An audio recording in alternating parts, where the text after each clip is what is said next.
Hello everyone, मेरा नाम है ओपी सिंह और आज हम लोग शुरू करने वाले हैं क्लास 9th की ज्योग्राफ़ी। क्लास 6th, 7th और 8th तीनों क्लास की ज्योग्राफ़ी हम लोग कवर कर चुके हैं और वो काफ़ी इम्पोर्टेंट है। और इसमें जो चैप्टर हैं, सबसे पहले उन्हें देख लेते हैं कि इस बुक में कितने चैप्टर दिए गए हैं, कौन कौन से चैप्टर हैं। टोटल इसमें जो चैप्टर हैं वो 6 ही हैं। जैसे कि 8th क्लास ज्योग्राफी में 6 चैप्टर हैं, वैसे ही इसमें भी हैं। और ये सारी बुक्स एनसीईआरटी की जो भी यूपीएससी के लिए इम्पोर्टेंट हैं, ये बहुत ही अच्छे से लिखी हुई बुक है। इनके कंटेंट से सीधे क्वेश्चन बने हैं। अभी पीसीएस में अभी जो 14 को पेपर हुआ है उसमें भी क्वेश्चन बना है। पीसीएस में कई सारे क्वेश्चन सीधे एनसीईआरटी से देखने को मिले हैं। 8th क्लास एनसीईआरटी में जो संसाधन, उससे पहले वाला एक चैप्टर और था कृषि वगैरह, कृषि और परंपरागत गैर परंपरागत ऊर्जा स्रोत, तो वहाँ से सीधे स्थान पूछा गया है भारत का कल्पक्कम। ऑप्शन दे रखे हैं उसमें, सीधे वहीं से क्वेश्चन फ्रेम किया गया है। तो ये बहुत ही अच्छी और बहुत ही इम्पोर्टेंट बुक्स हैं यूपीएससी के लिए। तो देखते हैं कौन कौन से इसमें चैप्टर हैं। इसमें पहला चैप्टर है और बेसिकली ये भारत का भूगोल है। इसमें अभी तक जो 6th क्लास से 8th क्लास तक जो भी चीज़ें दी गई हैं वो विश्व की बात ज़्यादा की गई है उनमें, और भारत के संदर्भ में भारत के बारे में भी चीज़ें हैं, लेकिन विश्व की चीज़ें ज़्यादा हैं। हिस्ट्री में भी हम देखेंगे, हिस्ट्री में थोड़ी सी चीज़ें मिल जाती हैं। 8th क्लास में भारतीय इतिहास मिल जाता है वहाँ पर। तो अब देखते हैं यहाँ पर कौन कौन से चैप्टर हैं इसमें। तो इसका पहला चैप्टर है आपका, वो है भारत आकार और स्थिति। भारत का साइज क्या है और वो लोकेटेड कहाँ पर है पृथ्वी पर। भारत का भौतिक स्वरूप कैसा है, मतलब कि भौतिक स्वरूप देखने में कैसा है। कहीं चट्टानें हैं, कहीं मैदान हैं, कहीं प्रायद्वीपीय पठार है, मरुस्थल है। अपवाह, तीसरा चैप्टर है अपवाह, मतलब ड्रेनेज सिस्टम कैसा है। अध्याय 4 है जलवायु, इसमें जलवायु के बारे में हम लोग पढ़ेंगे। और चैप्टर 5 है इसका प्राकृतिक वनस्पति तथा वन्य प्राणी, मतलब इन्वायरमेंट से रिलेटेड है पूरा। और लास्ट में है पॉपुलेशन, जनसंख्या। तो हम लोग 6 चैप्टर इसमें कवर करेंगे। तो आइए अब हम लोग शुरू करते हैं चैप्टर 1 इसका, भारत आकार और स्थिति।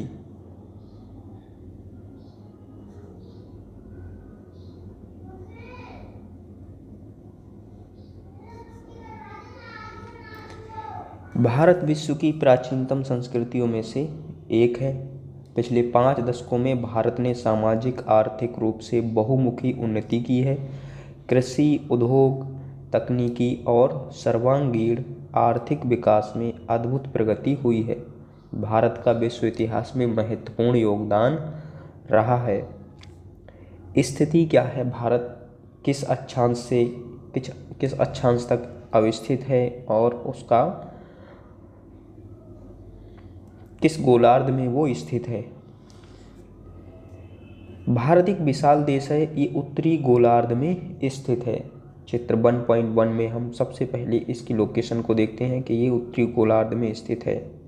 देखिए, ये है 0 डिग्री लाइन, डॉट लाइन, विषुवत रेखा या भूमध्य रेखा। इसके ऊपर वाला हिस्सा उत्तरी गोलार्ध और नीचे वाला हिस्सा दक्षिणी गोलार्ध कहलाता है। तो भारत उत्तरी गोलार्ध में स्थित है। फिर 0 डिग्री देशांतर रेखा की बात करें तो ये 0 डिग्री देशांतर रेखा है। इसके अनुसार पृथ्वी 2 भागों में डिवाइड होती है, जैसे विषुवत रेखा डिवाइड करती है। तो इसमें एक पूर्व वाला हिस्सा पूर्वी गोलार्ध और पश्चिम वाला पश्चिमी गोलार्ध कहलाता है। तो भारत अगर देखें विषुवत रेखा के अकॉर्डिंग, इक्वेटर के अकॉर्डिंग, तो ये उत्तरी गोलार्ध में है। और 0 डिग्री देशांतर जो जीएम की लाइन है, इससे देखें तो ये पूर्वी गोलार्ध में स्थित है। कहने का मतलब ये है कि भारत सबसे पहले उत्तरी गोलार्ध में और फिर पूर्वी गोलार्ध में, अर्थात पूर्ण रूप से उत्तर पूर्वी गोलार्ध में स्थित है। अगर डायरेक्शन देना चाहें तो ये डायरेक्शन ईस्ट हो जाएगी, ये वेस्ट और ये नॉर्थ और ये साउथ, तो ये किस डायरेक्शन में हो जाएगा? उत्तर पूर्वी डायरेक्शन में, उत्तर पूर्वी गोलार्ध में। इसका जो मुख्य भाग है वो 8 डिग्री 4 मिनट उत्तर अक्षांश से लेकर के 37 डिग्री 6 मिनट उत्तर अक्षांश तथा 68 डिग्री 7 मिनट से 97 डिग्री 25 मिनट, ये जो डॉट का चिन्ह आप देख रहे हैं इसको बोलते हैं मिनट। अगर डबल कहीं लगा है तो उसको सेकंड बोलेंगे, या फिर अगर लेंथ के सेंस में है तो फिर वहाँ मीटर सेंटीमीटर इस तरह से हो जाता है। कर्क रेखा 23.5 डिग्री उत्तर में देश को, अभी जो कर्क रेखा है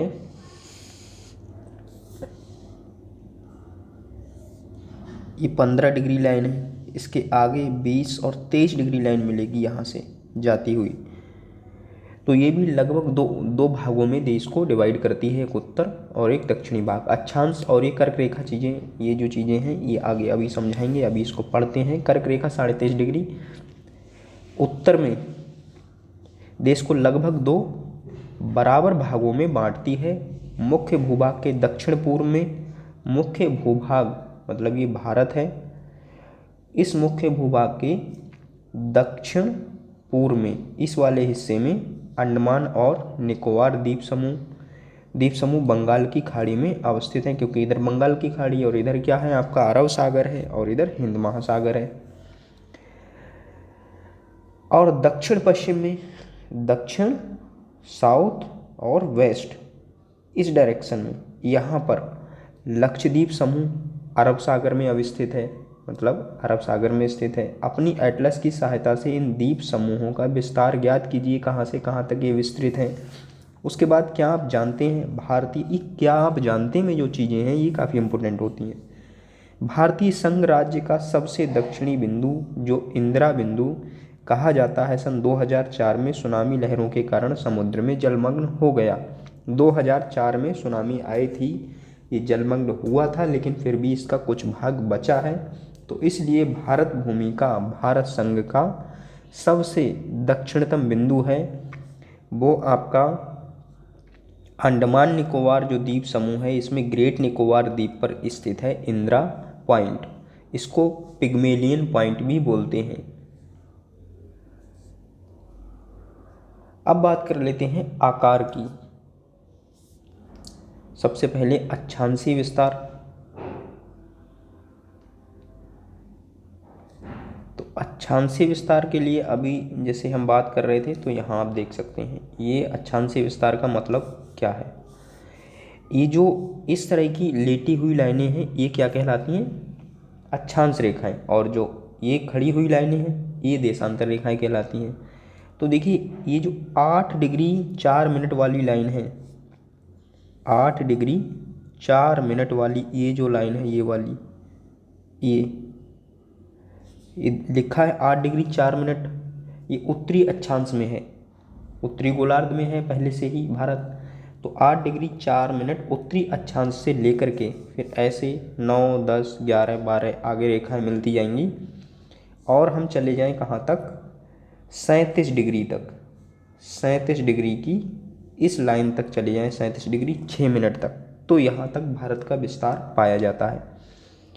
अगर हम लेंथ की बात करें कि यहाँ से कन्याकुमारी से दक्षिण भारत में तमिलनाडु में जो कन्याकुमारी है, इस कन्याकुमारी से लेकर के और भारत के बिल्कुल जम्मू कश्मीर तक, अब तो लद्दाख कहेंगे, लास्ट पॉइंट तक, इसको हम लोग क्या बोलते हैं? इंदिरा कॉल बोलते हैं। भारत का सबसे उत्तरी बिंदु इंदिरा कॉल कहलाता है। तो इंदिरा कॉल से लेकर के कन्याकुमारी में केप केमोरन है लास्ट बिंदु भारत की मुख्य भूमि का। तो इसकी मुख्य भूमि की जो लंबाई है वो 3214 किलोमीटर है, 3214 किलोमीटर। इसी तरह से देशांतरीय विस्तार देखें तो देशांतरीय विस्तार यहाँ से आप देख सकते हैं, ये वाली लाइन है, ये 68 डिग्री 7 मिनट की है, और यहाँ से ये जो लाइन गुजर रही है ये 97 डिग्री 25 मिनट वाली लाइन है। तो ये और पूरी तरह से पूर्वी गोलार्ध में है, तो 68 डिग्री 7 मिनट पूर्वी देशांतर से लेकर के और 97 डिग्री 25 मिनट पूर्वी देशांतर तक देशांतरीय विस्तार पाया जाता है। अरुणाचल प्रदेश और गुजरात के जो सदर्न मोस्ट पॉइंट हैं, जैसे इधर का जो है आपका अरुणाचल प्रदेश का वो है किबिथू, और इसका आपका गुहार मोती है जो कच्छ जिला गुजरात में स्थित है, पश्चिमी बिंदु भारत का। तो गुहार मोती से लेकर के किबिथू तक की जो लंबाई है वो है 2933 किलोमीटर, 2933 किलोमीटर ये चौड़ाई है भारत की। नीचे आए, ये 20 डिग्री की लाइन देख रहे हैं आप, 20 डिग्री वाली ये लाइन है। उसके बाद में और थोड़ा नीचे आए तो 22 डिग्री देशांतर जो रेखा है, मतलब 22 डिग्री अक्षांश रेखा है। इस अक्षांश रेखा से भारत नीचे की ओर अगर जाएं तो कैसा होता जाता है, तेजी से संकरा होता जाता है। यहाँ से 22 डिग्री लाइन से इस तरह से बहुत तेजी से आकार इसका पतला होता जाता है, ये विशेषता है।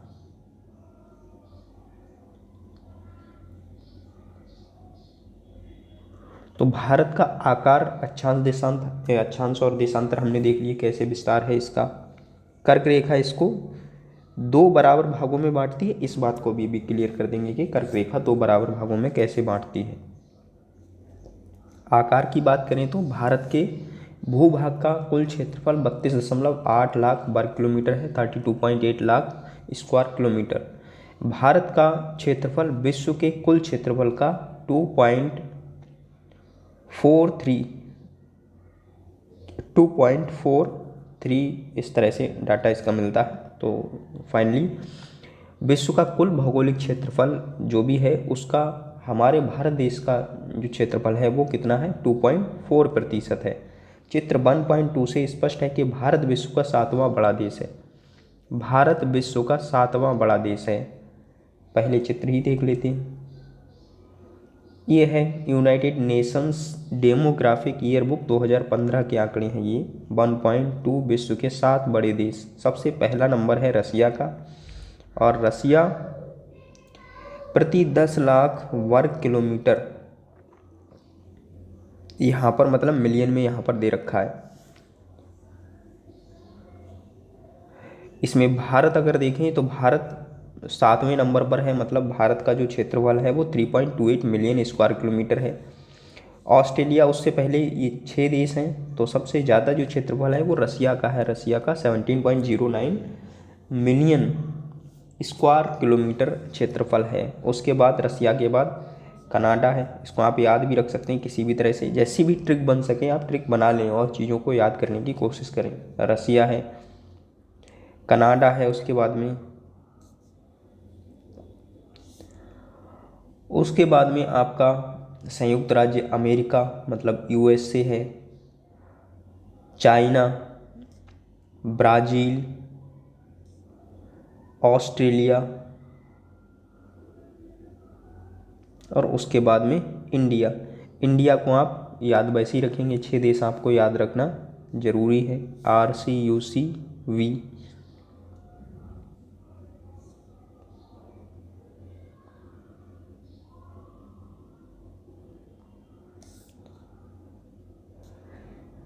उसके बाद में भारत की स्थल सीमा रेखा लगभग 15,200 किलोमीटर और समुद्री तट रेखा अंडमान और निकोबार द्वीप समूह तथा लक्षद्वीप समूह के साथ 7,516.6 किलोमीटर है।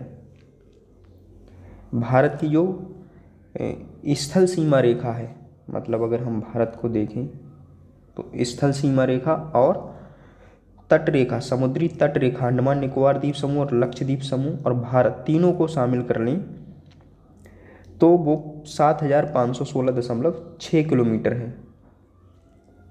कैसे है,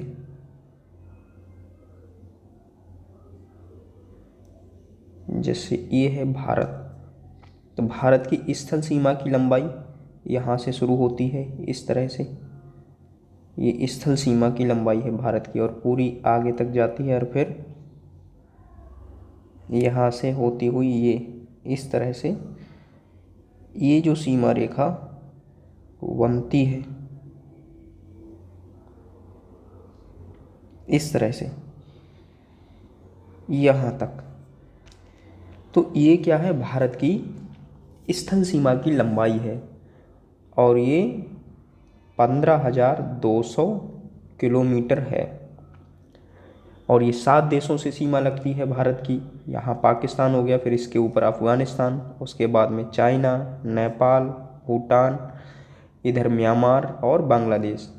1 2 3 4 5 6 और 7 देशों से भारत की अंतर्राष्ट्रीय सीमा लगती है। उसके बाद में जल सीमा या तट रेखा की लंबाई की बात करें तो ये है तट रेखा की लंबाई। गुजरात से यहाँ से शुरू होती है और ये इस तरह से आ जाओ नीचे तक, पूरा ये तट रेखा है यहाँ तक। और फिर अंडमान निकोबार द्वीप समूह की तट रेखा और लक्षद्वीप समूह की तट रेखा, तो ये टोटल मिला करके 7,516.6 किलोमीटर है।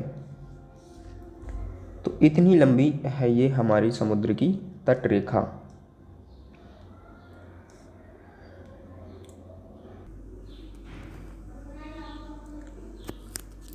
भारत के उत्तर पश्चिम, उत्तर तथा उत्तर पूर्वी सीमा पर नवीनतम बलित पर्वत हैं।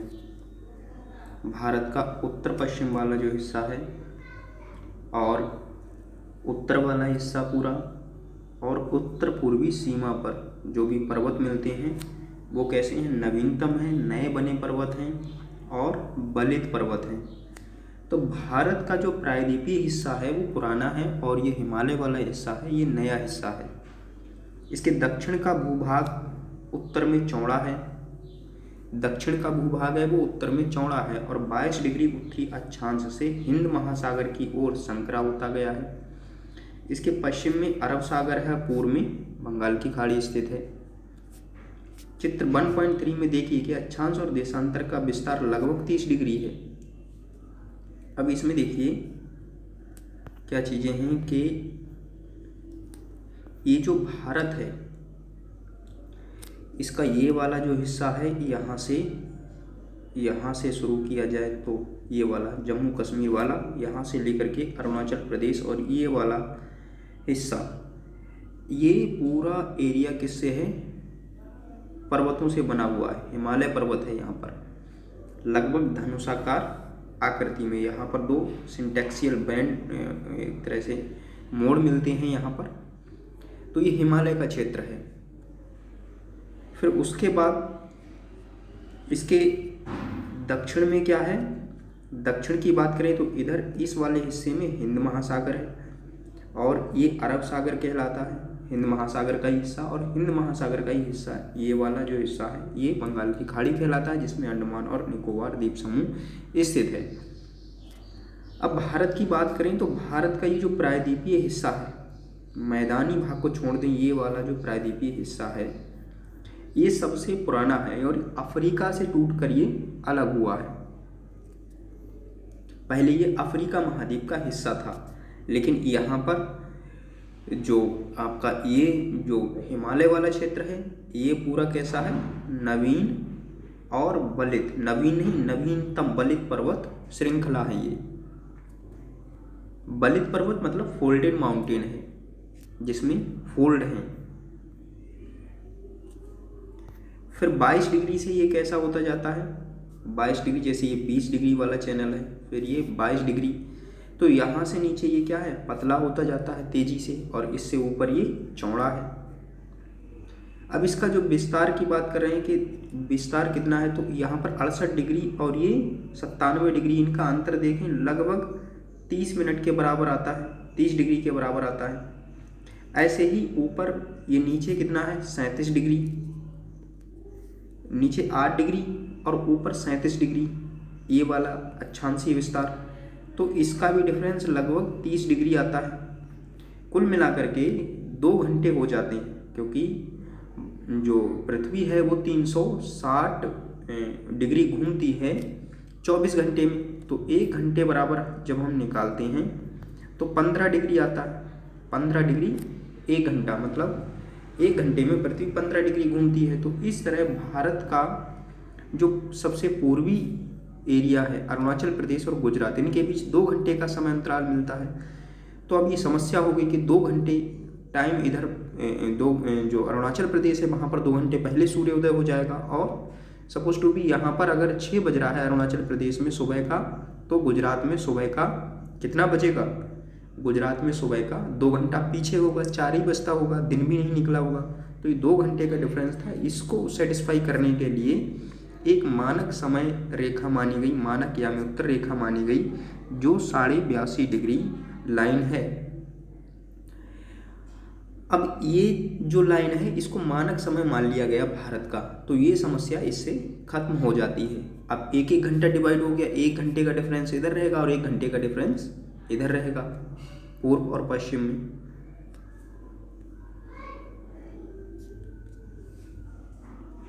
तो अक्षांश और देशांतर का विस्तार लगभग कितना निकल के आ रहा है? 30 डिग्री। परंतु फिर भी पूर्व पश्चिम का विस्तार उत्तर दक्षिण के विस्तार की अपेक्षा कम प्रतीत होता है। पूर्व और पश्चिम का विस्तार, जो पूर्व पश्चिम का विस्तार है वो उत्तर दक्षिण के विस्तार की अपेक्षा कम प्रतीत होता है। अब ये जो ऐसा क्यों है? पूर्व पश्चिम का विस्तार कम है और उत्तर दक्षिण का विस्तार ज़्यादा है। तो यहाँ पर अक्षांश रेखाओं की वजह से ऐसा है, पृथ्वी की शेप की वजह से ऐसा है, क्योंकि यहाँ पर हम देखें तो 3214 किलोमीटर है उत्तर दक्षिण इसकी जो लेंथ है, और चौड़ाई कितनी है? 2933 किलोमीटर।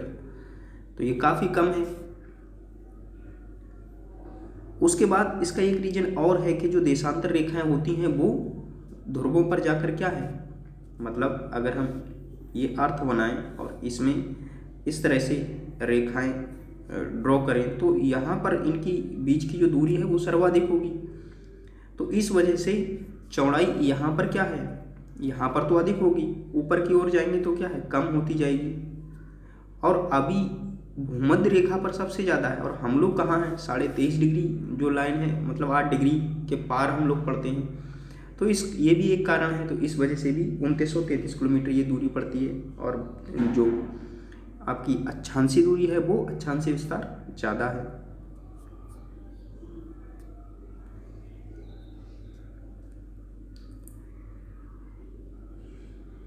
गुजरात से अरुणाचल प्रदेश के स्थानीय समय में 2 घंटे का अंतर है, अतः 82.5 डिग्री पूर्व देशांतर रेखा को भारत की मानक यामोत्तर माना गया है, जो कि उत्तर प्रदेश में मिर्ज़ापुर से गुजरती है। कहीं कहीं आपको ये भी मिलेगा किताबों में कि ये इलाहाबाद के नैनी नामक स्थान से गुजरती है।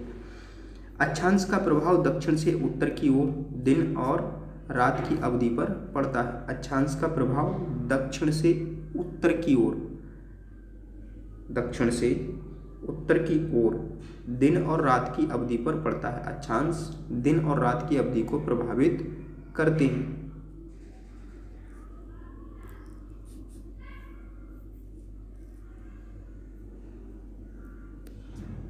साढ़े 82 डिग्री पूर्व देशांतर को भारत की मानक यामोत्तर क्यों माना गया है? क्योंकि ये 60 डिग्री के गुणांक पर विश्व सहमति के अनुसार इसको माना गया है। कन्याकुमारी और कश्मीर में दिन रात की अवधि में अंतर क्यों है? क्योंकि अक्षांशीय कारण है उसका।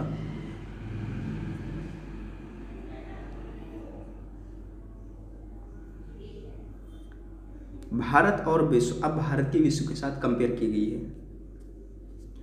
भारतीय भूखंड एशिया महाद्वीप के पूर्व और पश्चिम के मध्य स्थित है, मतलब भारत जो है वो एशिया महाद्वीप के पूर्व और पश्चिम के मध्य स्थित है, पूर्व और पश्चिम के मध्य पड़ता है, बेसिकली दक्षिण एशिया में। भारतीय भूभाग एशिया महाद्वीप का दक्षिणी विस्तार है, एशिया महाद्वीप के दक्षिण में पड़ता है। ये हिंद महासागर जो कि पश्चिम में यूरोपीय देशों और पूर्वी एशियाई देशों को मिलाता है। हिंद महासागर इसके भी दक्षिण में है भारत के, और ये पश्चिम में यूरोपीय देश हैं उनको, और पूर्व में जो एशियाई देश हैं इनको आपस में कनेक्ट करता है, भारत से भी इनको जोड़ता है, भारत को केंद्रीय स्थिति प्रदान करता है। देखिए दक्षिण का पठार हिंद महासागर के में शीर्षवत फैला हुआ है, और पश्चिम एशिया, अफ्रीका और यूरोप के देशों के साथ साथ पूर्वी एशिया के देशों से भी पूर्वी तट के माध्यम से जुड़ा हुआ है। यह निकटतम संबंध बनाए हुए है। दक्षिण का पठार हिंद महासागर में शीर्षवत फैला हुआ है और पश्चिम एशिया, अफ्रीका, यूरोप के देशों के साथ साथ पूर्वी एशिया के देशों से भी पूर्वी तट के माध्यम से निकटतम संबंध बनाए हुए है। हिंद महासागर में किसी भी देश की तटीय सीमा भारत जैसी नहीं है। भारत की इसी महत्वपूर्ण स्थिति के कारण एक महासागर का नाम इसके नाम पर रखा गया है, जिसको हम लोग हिंद महासागर बोलते हैं। तो भारत की जो स्थिति है वो कुछ इस तरह की है। यहाँ से इधर का जो एरिया है, इधर से ये क्या है, अरब देशों से, अफ्रीका के देशों से और यूरोपीय देशों से जुड़ता है, और इधर पूर्वी एशिया के देशों से ये संबंध रखता है।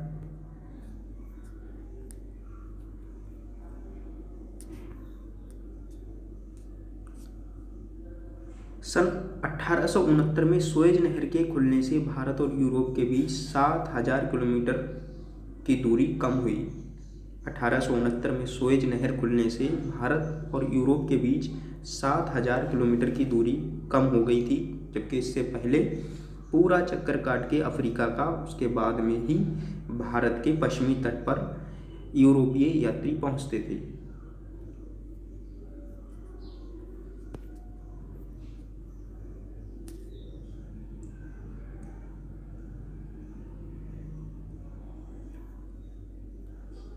भारत अंतर्राष्ट्रीय व्यापार मार्ग देख सकते हैं यहाँ पर कि भारत के जो अंतर्राष्ट्रीय व्यापार मार्ग हैं वो क्या क्या हैं। वायु मार्ग और समुद्र मार्ग, डॉट लाइन समुद्र मार्ग है। ये यहाँ पर तंजानिया है, यहाँ से सीधे ये केन्या, युगांडा, इथोपिया, अफ्रीका के देश हैं। ये सोमालिया, यहाँ से सीधे मुंबई पहुँचा जा सकता है। फिर ये है आपकी, ये लाल सागर है, यहाँ से ये सुएज नहर है। सुएज नहर के बनने से ये दूरी कितनी हो गई, 7000 दूरी कम हो गई। यहाँ से यहाँ मुंबई और दक्षिण भारत और श्रीलंका यहाँ से पहुँचा जा सकता है।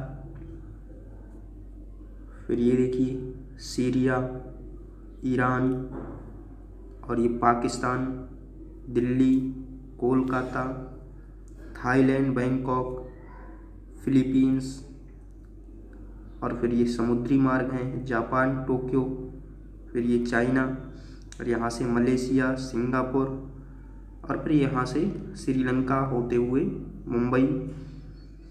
तो इस तरह से ये हैं, ये वायु मार्ग और समुद्री मार्ग हैं जो व्यापारिक मार्ग हैं।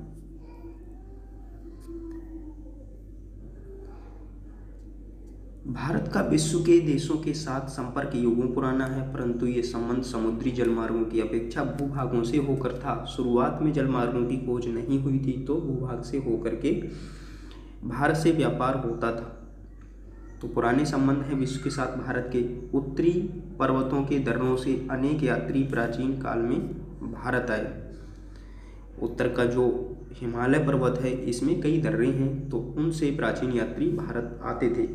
जबकि समुद्री मार्ग बहुत समय तक ज्ञात नहीं थे। काफ़ी समय तक समुद्री मार्ग जो थे उनकी जानकारी नहीं थी। अरबों को जानकारी हुई, उसके बाद यूरोपीय देश, पुर्तगाली, स्पेन, इनको जानकारी हुई। नए नए मार्गों को खोजा और वो प्रचलन में आए। इन मार्गों से प्राचीन समय से विचारों और वस्तुओं का आदान प्रदान होता रहा है। भारत का पश्चिम, मध्य और पूर्वी एशिया तथा दक्षिणी एशिया के पड़ोसी देशों के साथ एक अद्भुत संपर्क रहा है। भारत का पश्चिम, मध्य, पूर्वी एशिया और दक्षिणी एशिया के जितने भी पड़ोसी देश हैं, इनके साथ काफ़ी अच्छा संबंध रहा है। इसी प्रकार उपनिषदों के विचार, रामायण और पंचतंत्र की कहानियाँ, भारतीय अंक एवं दशमलव प्रणाली आदि संसार के विभिन्न भागों तक पहुंच सके। भारत से दशमलव प्रणाली, दार्शनिक जो डेसिमल सिस्टम है, वो अरब पहुंचा, अरब से पश्चिमी देशों में फैला था।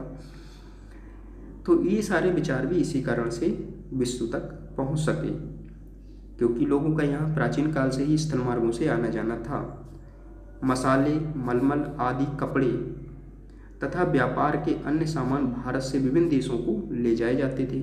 इसके विपरीत यूनानी स्थापत्य कला तथा पश्चिमी एशिया की वास्तुकला के प्रतीक मीनारों और गुंबदों का प्रभाव हमारे देश के विभिन्न भागों में देखा गया।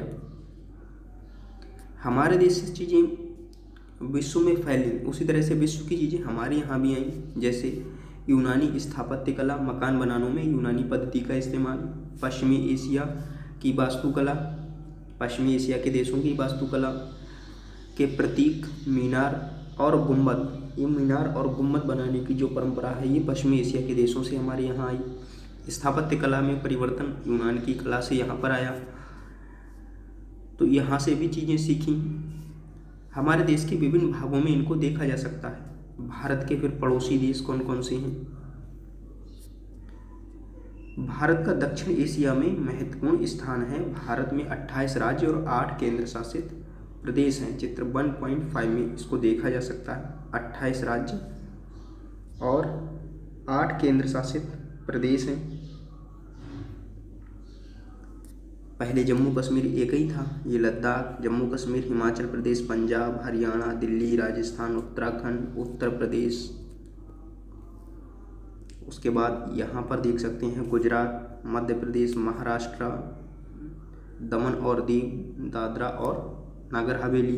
फिर ये गोवा है, यहाँ छत्तीसगढ़, झारखंड, पश्चिम बंगाल, उड़ीसा, तेलंगाना। ये अनंग पुदुचेरी का जिला है एक, जो आंध्र प्रदेश में है। फिर ये आंध्र प्रदेश, फिर ये मेन पुदुचेरी है। करिकाल पुदुचेरी में लगता है, ये तमिलनाडु में है। और केरल में एक माहे जिला है जो पुदुचेरी में लगता है। तो तीन जिले हैं जो अलग अलग 3 राज्यों में हैं, और तमिलनाडु में एक अलग से है जिसको पुदुचेरी बोलते हैं। तो 4 ये क्षेत्र हैं जो पुदुचेरी में आते हैं, केंद्र शासित प्रदेश में। केरला, कर्नाटका, ये सारे प्रदेश हैं। ये गोवा हो जाएगा, तेलंगाना। उसके बाद यहाँ पूर्वोत्तर भारत में देख सकते हैं, तो यहाँ पर ये आपका वाइट कलर का दिख रहा है, ये सिक्किम है। और इसके अलावा 7 सिस्टर्स, अरुण, असम और नागालैंड, मणिपुर, मिजोरम, त्रिपुरा और मेघालय। ये सारे प्रदेश हैं भारत के, जो 28 हैं। 28 राज्य और 8 केंद्र शासित प्रदेश। यहाँ पर ये लक्षद्वीप भी इसी में शामिल है, और ये अंडमान निकोबार केंद्र शासित प्रदेश हैं। जो हमारा ग्रेट निकोबार द्वीप है वो लास्ट वाला यहाँ द्वीप है, यहीं पर स्थित है। भारतीय संघ का सबसे सदर्न मोस्ट पॉइंट, जिसको हम बोलते हैं इंदिरा पॉइंट और पिग्मेलियन पॉइंट, इसको कहा जाता है। 2004 में सुनामी के कारण ये जलमग्न हो गया था, बट ऐसा नहीं है, इसका कुछ भाग अभी भी ऊपर है। इस कारण से southern most point of India यही है। पड़ोसी देशों की बात करें तो यहाँ पर 7 पड़ोसी देश हैं। पाकिस्तान, 8वां श्रीलंका है, वो समुद्र से जुड़ता है। अफगानिस्तान, चाइना, नेपाल, भूटान, म्यांमार और बांग्लादेश। तो ये 7 पड़ोसी देश हैं भारत के। 8वां श्रीलंका।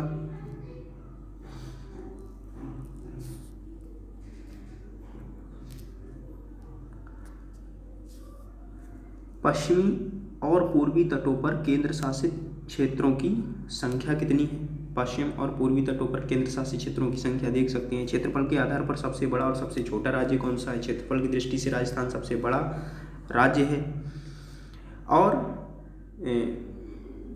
अगर हम देखें सबसे छोटा राज्य क्षेत्रफल की दृष्टि से तो गोवा है।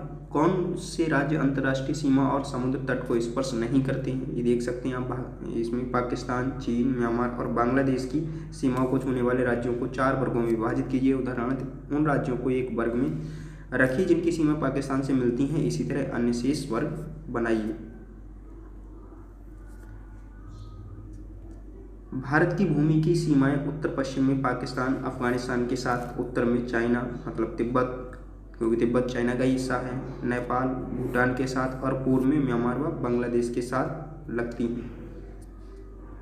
सन 1947 से पूर्व भारत में 2 प्रकार के राज्य थे, प्रांत और रियासत। 1947 से पूर्व वायसराय द्वारा नियुक्त अंग्रेज अधिकारी प्रांतों पर शासन करते थे और रियासतों का शासन स्थानीय शासकों द्वारा पैतृकता के आधार पर अंग्रेजी शासकों की प्रभुसत्ता मानकर स्वायत्तता से किया जाता था।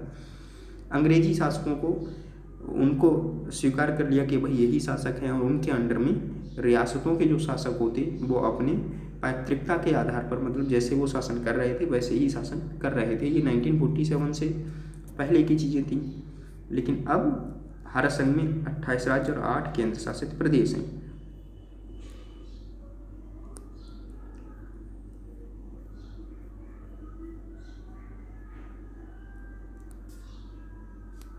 भारत की भूमि की सीमाएं उत्तर पश्चिम में पाकिस्तान अफगानिस्तान के साथ, और उत्तर में चीन तिब्बत नेपाल के साथ, भूटान के साथ, और पूर्व में म्यांमार व बांग्लादेश के साथ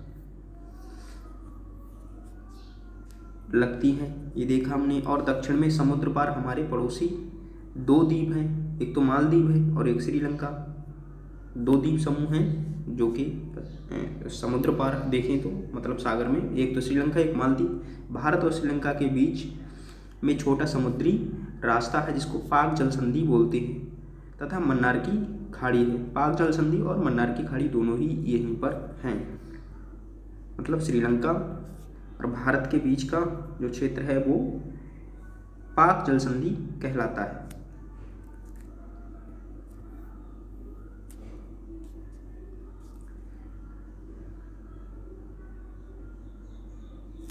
मालदीव लक्षद्वीप समूह के दक्षिण में स्थित है। मालदीव कहाँ है? मालदीव लक्षद्वीप के दक्षिण में स्थित है।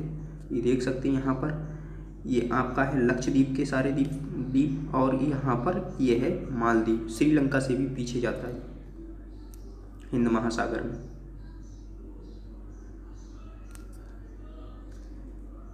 अपने पड़ोसी देशों के साथ भारत के भौगोलिक और ऐतिहासिक संबंध बहुत अच्छे रहे हैं। अपनी एटलस में एशिया के मानचित्र में देखा कि भारत कैसे अलग दिखाई देता है।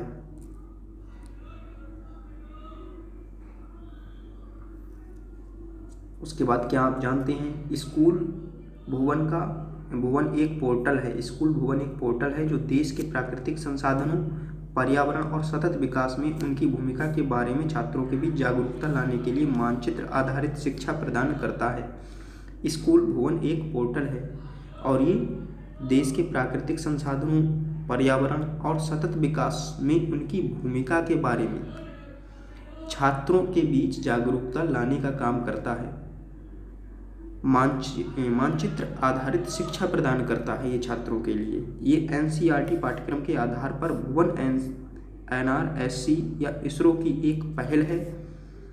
एनसीईआरटी पाठ्यक्रम के आधार पर भुवन एनआरएससी या इसरो की एक ये पहल है। आप माध्यमिक स्तर से संबंधित भारत के विभिन्न मानचित्रों को देख सकते हैं इस ऐप से। भुवन-app1.nrsc.gov.in या MHRD-NCERT, तो इसकी वेबसाइट पर यह भुवन वाली पे देख सकते हैं। भारत के माध्यमिक स्तर से संबंधित भारत के विभिन्न मानचित्र यहाँ देखे जा सकते हैं। उसके बाद है अभ्यास प्रश्न। कर्क रेखा किस राज्य से नहीं गुजरती है? राजस्थान से, उड़ीसा से, छत्तीसगढ़ से, त्रिपुरा से। कर्क रेखा इनमें से किससे नहीं गुजरती है? तो उड़ीसा आ जाएगा इसमें। भारत का सबसे पूर्वी देशांतर कौन सा है? 82.5 डिग्री 32 मिनट। भारत का सबसे पूर्वी देशांतर पूछा है इसमें तो 97 डिग्री 25 मिनट पूर्वी देशांतर है ये। उत्तराखंड, उत्तर प्रदेश, बिहार, पश्चिम बंगाल और सिक्किम की सीमाएं किस देश को छूती हैं? उत्तराखंड है, उत्तर प्रदेश है, बिहार, पश्चिम बंगाल और सिक्किम, इसकी सीमाएं नेपाल को टच करती हैं। ग्रीष्म अवकाश में आप यदि कवरत्ती जाना चाहते हैं तो किस केंद्र शासित क्षेत्र में जाएंगे?